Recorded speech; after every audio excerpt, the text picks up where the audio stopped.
মই কাৰো বিৰুদ্ধে ব্যৱস্থা লোৱাৰ পক্ষপাতী নহয়। মোৰ কথাটো হ'ল যে সাংবাদিকতাটো এটা পবিত্ৰ বৃত্তি, ইয়াৰ লগত মিক্স হ'ব নালাগে, ইমানে কথা, বাকীটো একো কথা নাই।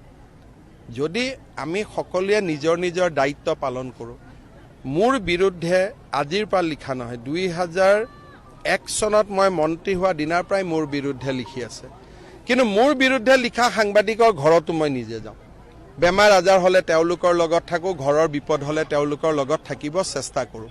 কিন্তু যদি সাংবাদিক হৈ মই সাংবাদিকতাৰ বাহিৰৰ কাম কৰোঁ, তেতিয়াহ'লেতো আইন সকলোৰে সমান। মই যদি আজি মুখ্যমন্ত্ৰী হৈ কাৰোবাৰ মাটি দখল কৰিব যাওঁ, মোকোতো এৰেষ্ট কৰিব ন পুলিচে। গতিকে আইন সকলোৰে ক্ষেত্ৰত সমান। কিন্তু মই এইটো কথা বিশ্বাস কৰোঁ যে বিজেপি এটা চৰকাৰ যোনে আমাৰ এগেইনষ্টত ইমান লিখে, আমিতো কাকো একো নকওঁ।